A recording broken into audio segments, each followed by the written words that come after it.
சிவதந்தை ஞான வைரத் துளிகள். இனிமையான குழந்தைகளே, ஒவ்வொரு அடியிலும் என்ன நடந்து கொண்டிருக்கிறதோ அதில் நன்மை அடங்கி இருக்கின்றது. இந்த நாடகத்தில் யார் தந்தையின் நினைவில் இருக்கின்றார்களோ அவர்களுக்கு அதிகமாக நன்மை ஏற்படுகிறது. நாடக அனுசாரப்படி இப்பொழுது இந்த பழைய உலகம் வினாசமாகும். இயற்கையின் சீற்றங்களும் ஏற்படும். நம்முடைய ராஜ்யம் உருவாகியே தீரும். இதனை யாரும் தடுக்க முடியாது.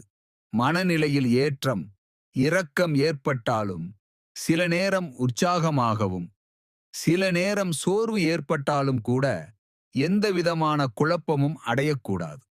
மகிழ்ச்சியில் இருக்க வேண்டும். நம்முடைய ஆத்மாவில் முழு பங்கும் அடங்கி இருக்கின்றது.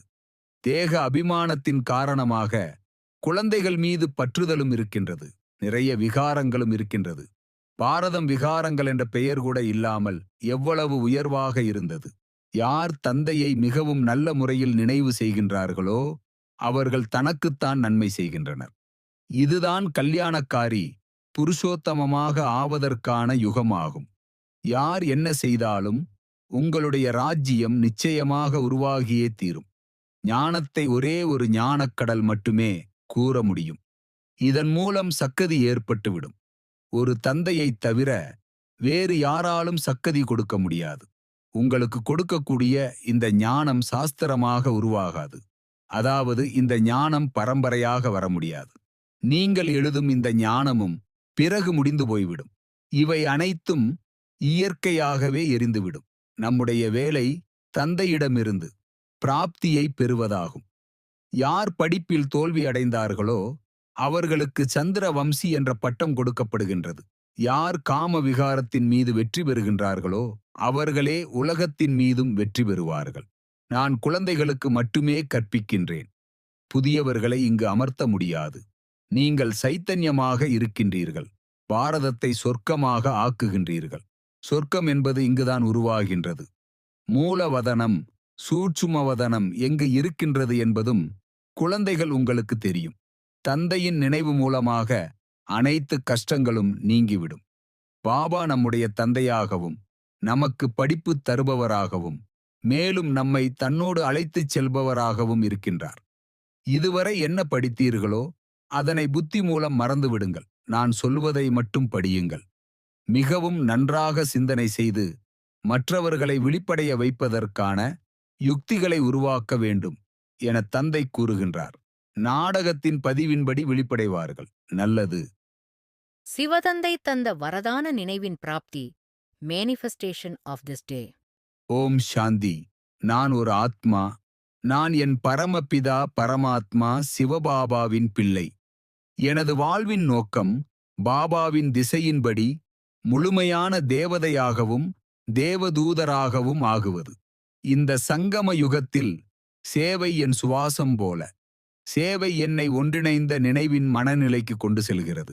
சேவையின் போது என் மனம் மன்மனாபவ நிலைக்கு செல்கிறது. நான் காமம் என்ற முதன்மை விகாரத்தை யோகத்தின் தீயில் கரைத்துவிட்டேன். காமம் என்னை பாபாவிலிருந்து பிரித்தது. ஆனால் இப்போது அது இல்லாமல் போயுள்ளது. கோபம் என் மனத்தின் அமைதியை கெடுத்தது. ஆனால் யோகத்தில் அது சாம்பலாயிற்று. பற்று என்னை கட்டிப்போட்ட சங்கிலி. ஆனால் ஞானம் அந்த சங்கிலியை அறுத்தது. பேராசை எனது ஆன்மீக பார்வையை மறைத்தது. பெயர் பெருமையில் ஈர்க்கப்படுவது பழைய சஞ்சாரம். இப்போது புகழ் பாபாவுக்கு மட்டுமே. சோம்பல் எனது முன்னேற்றத்தை தடுத்தது. இப்போது செயலில் உற்சாகம். கவனக்குறைவு எனது சேவையை பாதித்தது. இப்போது முழு கவனத்தில் இருக்கிறேன்.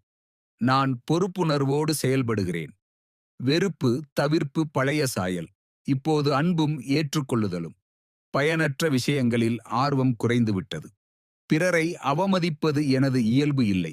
மரியாதையின்மை பாபாவுக்கு பிடிக்காது என்பதை அறிந்துள்ளேன். பிடிவாதம் என் முன்னேற்றத்தை முடக்கியது. இப்போது மென்மை வளர்ந்தது. துக்கம் நம்பிக்கை இழப்பு இப்போது யோகத்தில் உருகிவிட்டது. பயம் தைரியமின்மை இப்போது பாபாவின் சக்தியால் மறைந்தது.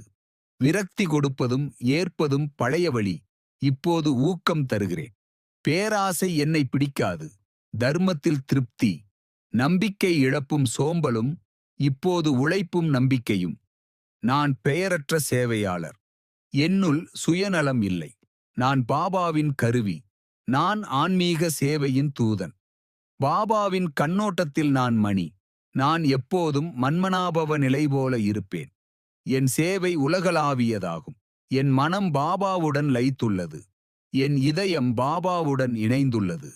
என் ஆத்மா பாபாவுடன் ஒன்றாயுள்ளது. பாபாவால் நான் தூய்மையான ஒளியாக மாறுகிறேன்.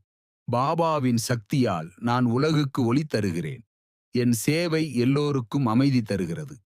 என் நினைவுகள் பாபாவையே பற்றிக் கொள்கின்றன. நான் ஆசையற்றவன். நான் அமைதியானவன்.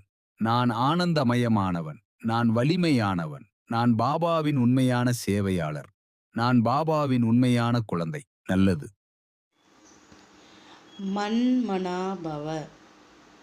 தன்னை ஆத்மா என உணர்ந்து ஆத்மாவின் தந்தையான பரமாத்மாவை அன்போடு நினைவு செய்தால் ஆத்மாவில் இருக்கும் 63 ஜென்மங்களின் பாவ கர்மங்கள் அழிந்து போகின்றன.